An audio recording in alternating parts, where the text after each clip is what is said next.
Good morning, lovely kids. Welcome to online class with Smita Mishra. Student, today I am going to teach you Hindi for class first, chapter 9. बूंद बन गई मोती। बच्चों, इस chapter में बूंद के बारे में बताया गया है कि बूंद कैसे बनती है। ठीक है, कि बूंद कहाँ कहाँ से होकर के बूंद जो है वह किस तरह से बनती है और कहाँ कहाँ पर विद्यमान रहती है। ठीक है, इस चैप्टर में बूंद अपने बारे में बता रही है। बूंद अपने बारे में बता रही है कि मैं किस तरह से और कहाँ पर रहती हूँ, कैसा मेरा जीवन है, मैं किस तरह से लोगों को खुशियाँ देती हूँ और किस तरह से मेरी ज़िंदगी कैसी है। ठीक है, तो आइए हम उन्हीं बूंदों, पानी की बूंद के बारे में आप जानते हैं बच्चों, पानी की बूंदें कैसी होती हैं। ठीक है, तो हम उन्हीं पानी की बूंदों के बारे में बात कर रहे हैं कि वह उस पानी की बूंद जो है, वह पानी की बूंद हमसे जो है अपने बारे में कुछ कह रही है। आइए देखते हैं इस स्टोरी के माध्यम से कि क्या कह रही है। बूंद कह रही है कि मैं हूँ नन्ही सी बूंद। बूंद अपने बारे में ये कह रही है कि मैं हूँ नन्ही सी बूंद, मैं हूँ नन्ही सी बूंद। नन्ही यानी छोटी सी। मेरा घर धरती भी है और आकाश भी है। धरती यानी पृथ्वी और आकाश यानी आसमान में। बूंद कह रही है कि मैं इस पृथ्वी पर भी रहती हूँ और मैं आसमान में भी रहती हूँ। धरती पर कैसे रहती है? धरती पर सागर, नदियाँ, झरने, तालाब और कुएं मेरे घर हैं। वह बूंद कह रही है कि इस धरती पर सागर यानी कि समुद्र, नदी, झरना, तालाब और कुआं, ये सभी मेरे घर हैं। धरती से उड़कर आकाश में पहुंच जाती हूँ।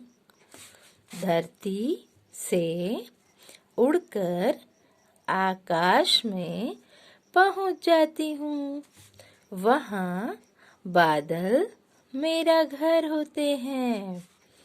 बादल से वर्षा बनकर मैं फिर से धरती पर बरस पड़ती हूँ। बच्चों, इसमें बूंद ये कह रही है कि बच्चों मैं बहुत छोटी सी बूंद हूँ। ठीक है, और मेरा घर जो है वो पृथ्वी पर भी है, यानी पृथ्वी पर वो किस रूप में रहती है? समुद्र में, नदी में, तालाब में, झरने में, कुएं में इत्यादि में वह पानी जो होती है, पानी का एक छोटा सा अंश ही तो बूंद कहलाता है। तो वह बूंद कह रही है कि मैं धरती पर भी रहती हूँ और आसमान में भी रहती हूँ। धरती पर कहाँ कहाँ रहती हूँ? सागर में यानी कि समुद्र में, और नदी में, झरने में, तालाब में और कुएं में मेरा घर है। धरती से उड़कर, धरती से कैसे उड़ती हैं? भाप के रूप में। जब पानी गर्म होता है तो वह इस पृथ्वी से उड़कर आसमान में पहुंच जाती है। ठीक है, तो धरती से उड़कर मैं आकाश में पहुंच जाती हूँ और आकाश में पहुंचकर, आकाश में जब पहुंच जाती हूँ तो वहाँ पर बादल ही मेरा घर होता है। यानी उस बादल में, बादल के रूप में वह आसमान में रहते हैं। और जब बारिश होती है तो वही बूंदें बारिश की बूंदें बनकर फिर से धरती पर गिरती हैं, यानी बरस पड़ती हैं। ठीक है बच्चों, क्या तुम जानते हो कि मैं एक चित्रकार भी हूँ? चित्रकार यानी कि चित्र बनाने वाला। वह बूंद कह रही है कि बच्चों, क्या आप लोग जानते हो कि मैं एक चित्रकार भी हूँ, यानी कि चित्र बनाने वाला। वो कैसे? वो ऐसे कि जब आकाश में जिस सतरंगा यानी 7 रंग के इंद्रधनुष को देखकर तुम मोहित हो जाते हो, वह बूंद कह रही है कि बच्चों, क्या आपको पता है कि मैं एक चित्रकार हूँ, यानी मैं एक कलाकार हूँ। आकाश में जिस सतरंगे इंद्रधनुष को देखकर तुम मोहित हो जाते हो, मोहित यानी कि मुग्ध होना, आकर्षित होना, खुश हो जाते हो, उसे मैं ही बनाती हूँ। वह बूंद कह रही कि आकाश में जो इंद्रधनुष दिखाई देता है, इंद्रधनुष यानी जो 7 रंग के इंद्रधनुष दिखाई देते हैं, उसे वह पानी की बूंद ही बनाती है। वो कैसे बनाती है?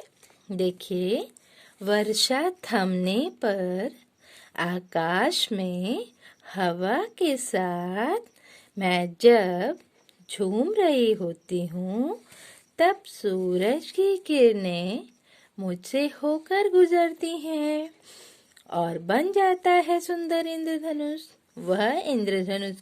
वह पानी की बूंद क्या कह रही है कि मैं जिस सतरंगे इंद्रधनुष को देखकर तुम लोग खुश होते हो ना बच्चों, उसे मैं ही बनाती हूँ। वर्षा थमने पर यानी जब बारिश होकर के बंद हो जाती है और आकाश में हवा चलने लगती है, ठीक है, तो बूंद की जो पानी की बूंदें होती हैं वह भी झूम रही होती हैं हवा के साथ इधर उधर। तब सूरज की जो हल्की हल्की किरणें होती हैं वह पानी से होकर गुजरती हैं, यानी उसके पास से होकर जाती हैं, तो बन जाता है इंद्रधनुष। वह किरणों के और पानी की बूंदों के ही सहारे और हवा के सहारे वह सुंदर सा कलरफुल दिखाई देता है बच्चों। रात को थककर मैं घास पर, फूलों पर सो जाती हूँ। वह बूंद कह रही है कि रात को जब थक जाती है वह, तो घास पर या फिर फूलों पर सो जाती है। जैसे हम लोग भी काम करके थक जाते हैं तो आप लोग भी बिस्तर पर सो जाते हैं ना, वैसे ही वह पानी की बूंद भी कह रही है कि मैं भी जब उड़ते उड़ते चलते चलते निरंतर काम करते करते थक जाती हूँ, तो मैं भी कहाँ पर सोती हूँ? घास पर और फूलों पर। आप सुबह उठकर देखते हैं ना, घास पर उसकी बूंदें गिरी होती है ना, और फूलों पर भी गिरी होती हैं, तो वही जो पानी की बूंद है वही ओस के रूप में गिरती है। तो वह बूंद ही कह रही है कि रात को थक कर मैं घास पर और फूलों पर सो जाती हूँ।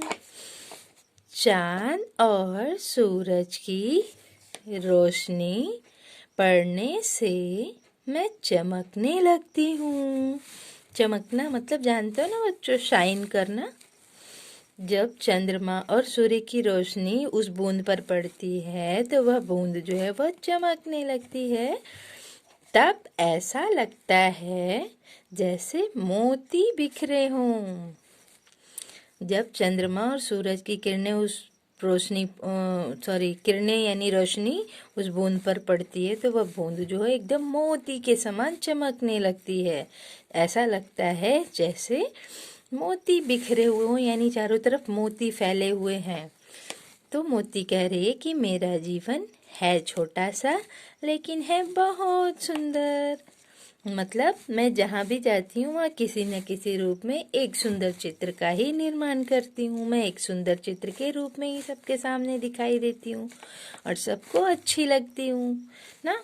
तो उस बूंद का ये कहना है कि मेरा जीवन जो है वह बहुत छोटा है लेकिन बहुत सुंदर है। तो बच्चों, इस चैप्टर के इस स्टोरी को आप रीडिंग कीजिएगा, ठीक है।